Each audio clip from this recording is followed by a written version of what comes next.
masuk ke diskusi berikutnya yang dimana pembicaranya adalah, saya perkenalkan, adalah Pak Ihsanuddin. Beliau adalah Logistic Officer di World Food Program Indonesia. Pak Ihsan lulusan dari Universitas Syah Kuala pada tahun 2000, kemudian pernah mengikuti program diplom profesional di Pratt Institute, Charter Institute of Logistics and Transportation United Kingdom, dengan konsentrasi pada bidang humanitarian logistics and supply chain management. Assalamualaikum warahmatullahi wabarakatuh. Selamat sore Bapak Ibu rekan-rekan sekalian semuanya. Senang sekali ada di pertemuan sore ini. Pada kesempatan ini kami sudah berkomunikasi cukup lama dengan Dr. Tommy. Beliau terlibat di beberapa kegiatan yang dilakukan oleh World Food Program dengan Kementerian Kemenko PMK dan juga dengan beberapa kegiatan di forum yang berbeda.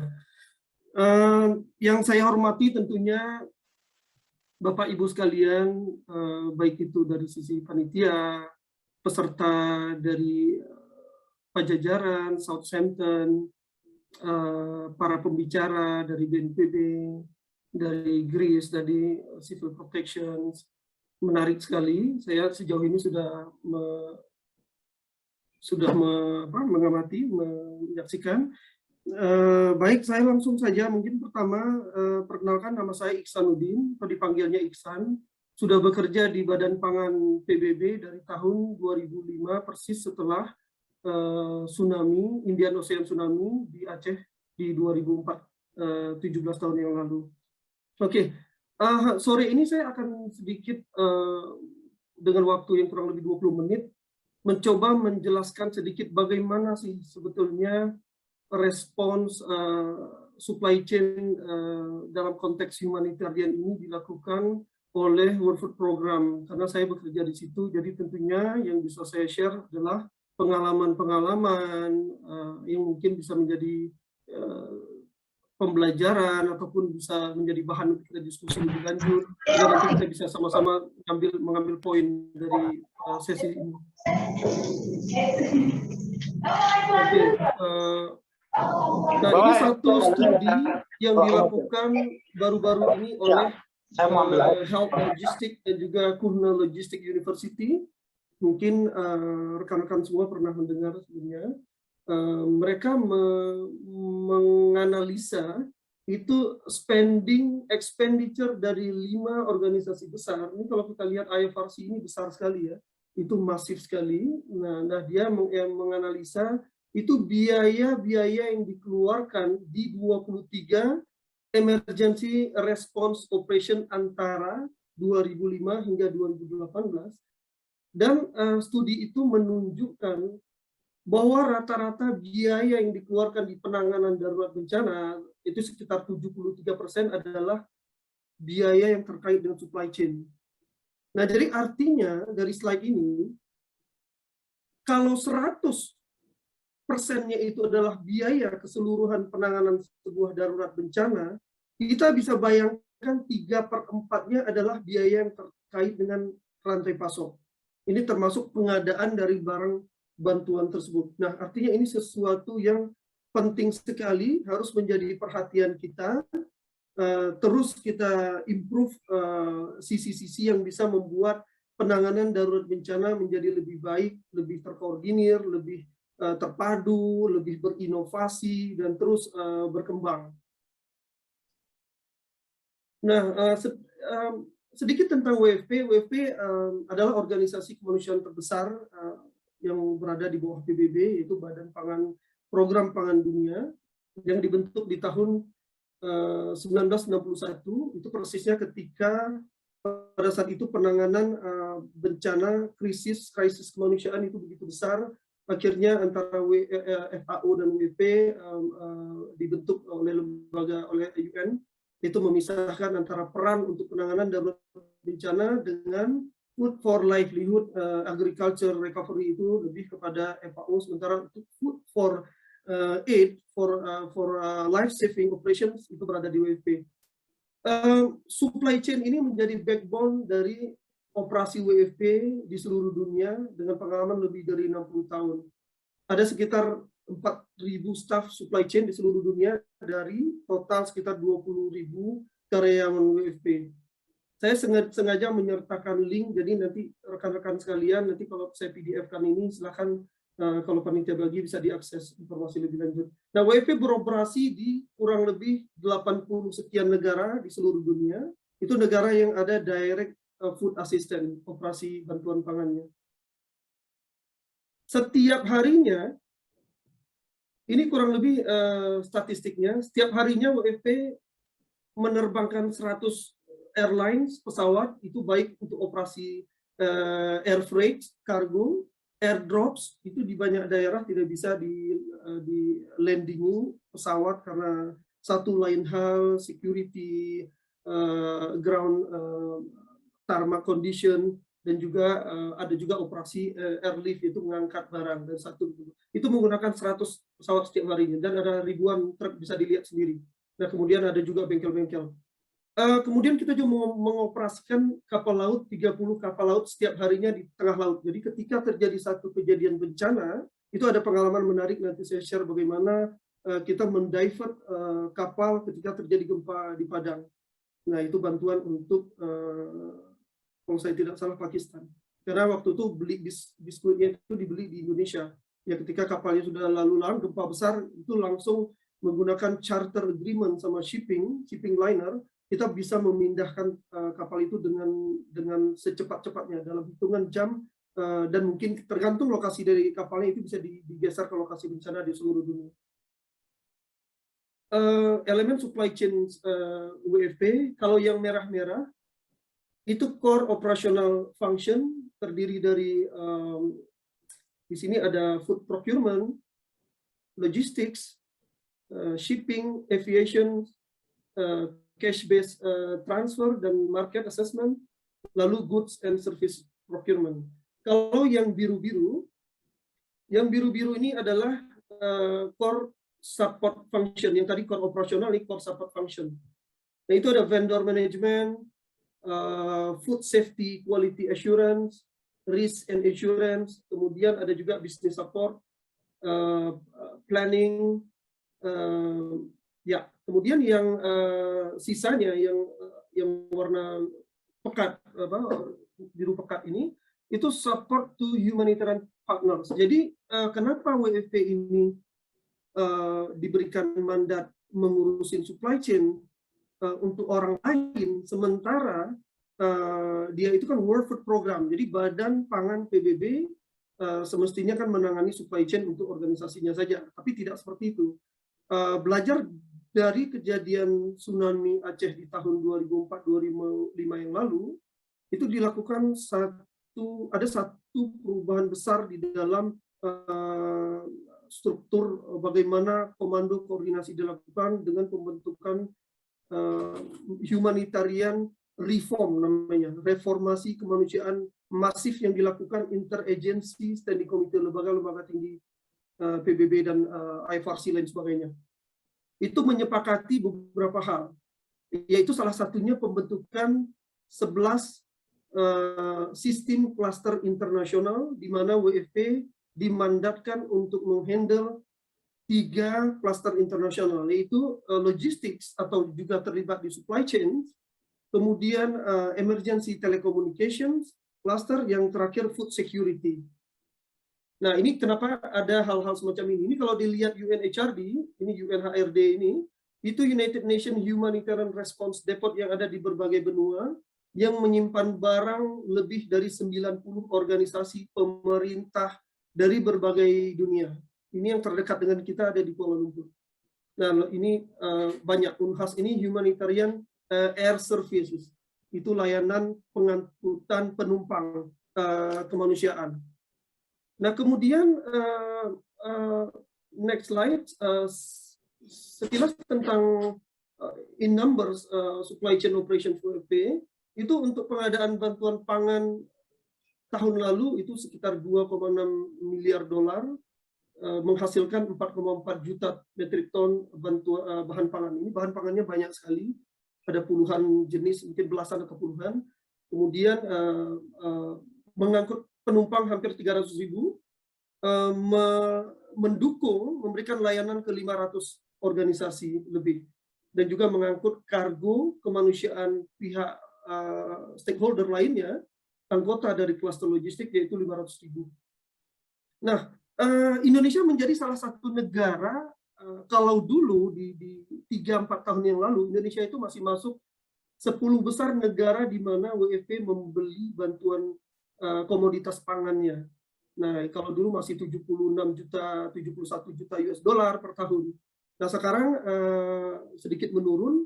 Tahun 2020 mungkin karena memang ada restrictions, importasi lain sebagainya, sehingga itu sedikit menurun. Kemudian ini meningkat lagi di tahun ini.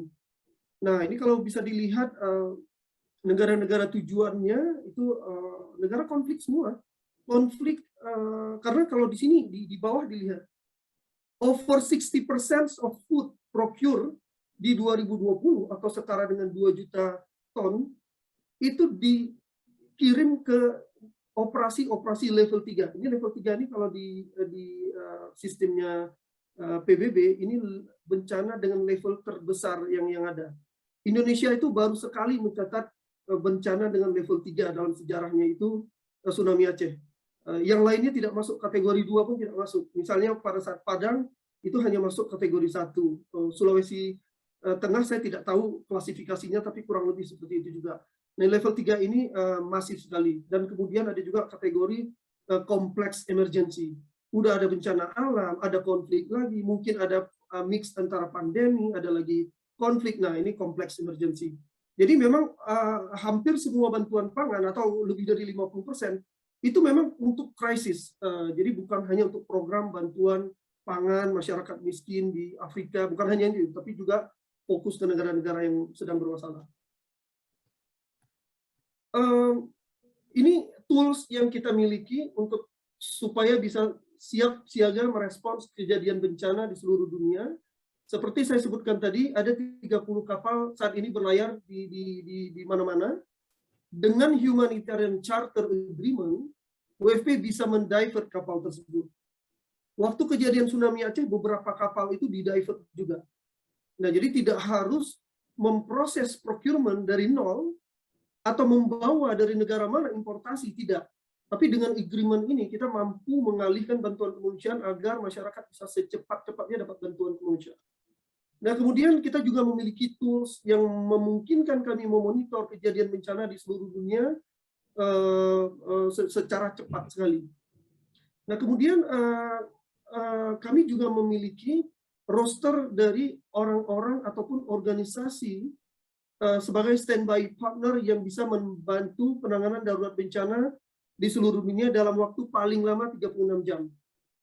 Ini bisa dilihat beberapa logo. Ini logo yang saya tampilkan adalah Logistic Emergency Team yang dibentuk tahun 2005 melalui World Economic Forum. Nah, artinya UPS, Agility, DP World, MERS, ada juga Damco, sebelumnya ada TNT, dan DHL juga sekarang menjadi bagian dari ini. Itu dalam waktu 3 bulan mereka menyediakan layanan pro bono, tidak berbayar, mau itu pesawat harus memindahkan kargo dari satu negara kemana, mau itu tracking service seperti yang kita lakukan di Sulawesi Tengah, di Sunda juga, mau itu warehousing, bahkan hingga ke expertise. Jadi orang-orang yang punya pakar di cold chain management misalnya, hub management, itu juga mampu bisa dimobilisasi dengan global agreement dengan perusahaan-perusahaan supply chain raksasa ini. Nah, kemudian kita juga memiliki jumlah agreement dengan vendor yang jumlahnya ratusan di seluruh dunia. Ini banyak sekali agreement yang bisa diaktifasi seketika. 6 depot humanitarian response depot global, ini depot PBB interagency dikelola oleh WFP, berada di beberapa benua. Ini cakupan ini area of coverage. Jadi kalau kita itu di Subang, tapi ketika dia sangat fleksibel, ketika terjadi satu bencana seperti pandemi, ini seluruh hub ini bekerja. Nah, ini dia menerbangkan kemana-mana. Jadi untuk pandemi ini 173 negara itu kita mensupport melalui pengaktifasian kurang lebih 40 pesawat berbadan besar ke seluruh dunia membawa barang bantuan medis. di awal-awal tahun 2020. Nah, kemudian ada juga logistic capacity assessment, itu bisa diakses siapa saja melalui website logistic cluster, itu mengcover 100 negara lebih. Nah, ini saya masuk ke konteksnya Indonesia sekarang. Karena tadi saya harus menggambarkan sedikit bagaimana itu dilakukan secara global. Nah, di Indonesia bencana WFP itu sudah ada di Indonesia dari tahun 1963, menjadi negara salah satu yang paling pertama WFP berada di antara sekian negara, itu karena ada erupsi Gunung Agung.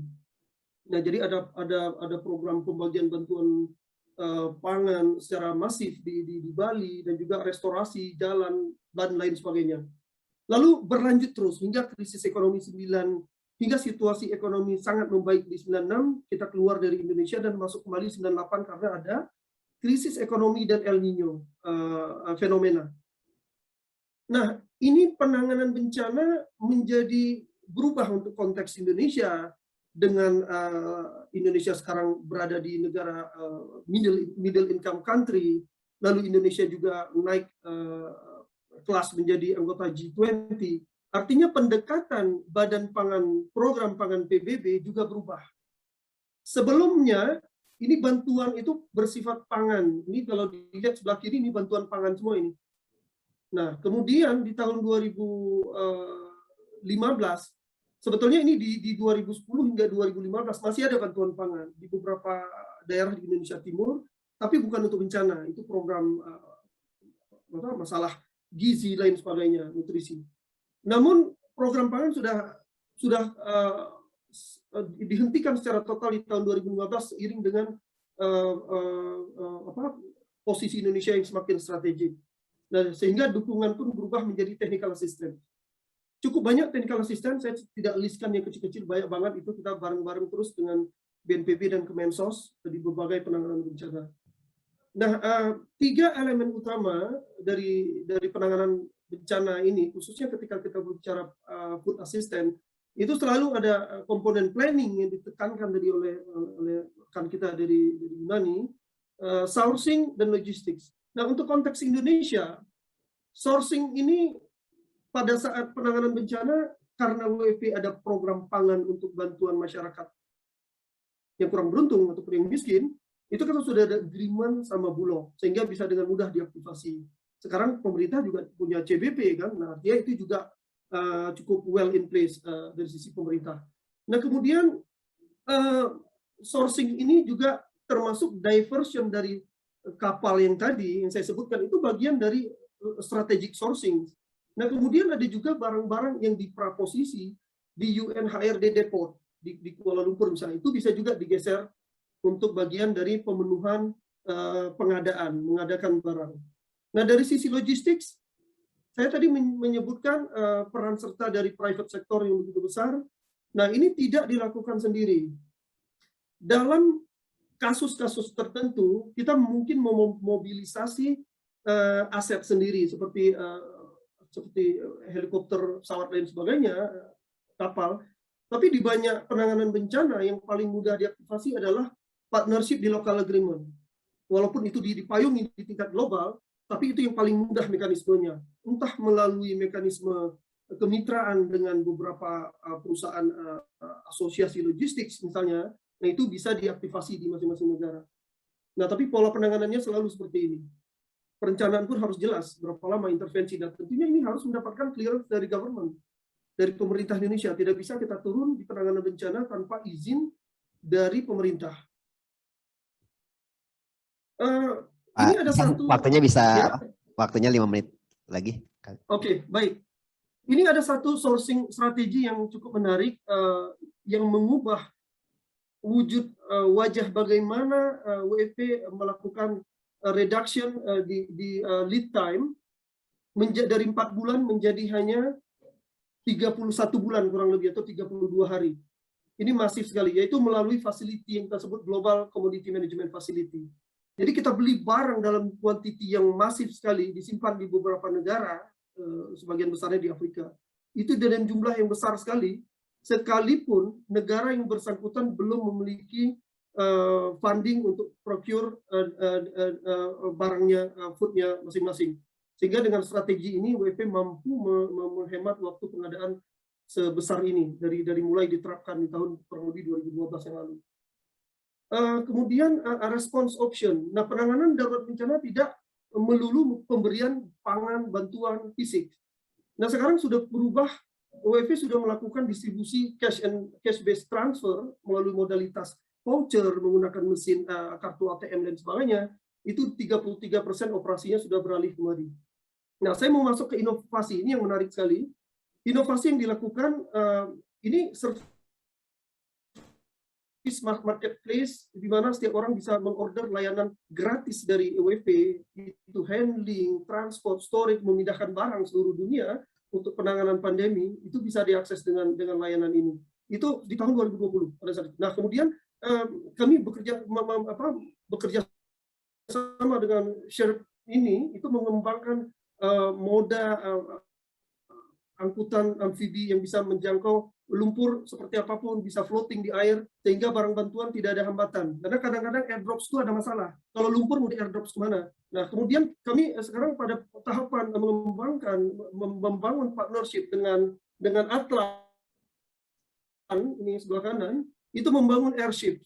Airship ini di tahap awal masih beberapa puluh ton, tapi hingga maksimum kapasiti yang dirancang adalah 500 ton. Ini besar airship ini bisa 200 kali 100 meter dan ini masif sekali. Ini teknologi yang melampaui batas-batas drone distribution. Nah, kemudian Optimus ini adalah sistem web-based applications yang mampu melihat supply chain dari end-to-end perspektif. Jadi dengan penerapan model matematik ini, WFP mampu menyelamatkan 50 juta dolar atau sekitar 700 miliar dari tahun 2016 menggunakan sistem ini. Nah, yang terakhir adalah airdrops. Airdrop untuk high altitude ketinggian itu dilakukan di tahun 2016 dan itu sukses. Dan sehingga sekarang di banyak negara konflik di mana ataupun bandara dengan negara dengan infrastruktur yang sangat minim, airdrops ini menjadi pilihan yang tidak terelakkan lagi. Nah, untuk pendistribusian. Baik, itu saja. Ini foto ini saya lampirkan karena ini menarik. Waktu itu kami menyiapkan bahan dengan BNPB dan Bappenas di pertemuan G20 Italia, di mana logistik ini menjadi penting sekali hingga diangkat menjadi salah satu tema besar, itu the role of logistics in preparedness and response untuk COVID-19 dan future crisis. Nah, ini di kunjungan ke UN HRD di Brindisi, Italia. Sekian dari saya, Pak Tommy. Oke, terima kasih Pak Ihsan, sangat menarik paparannya.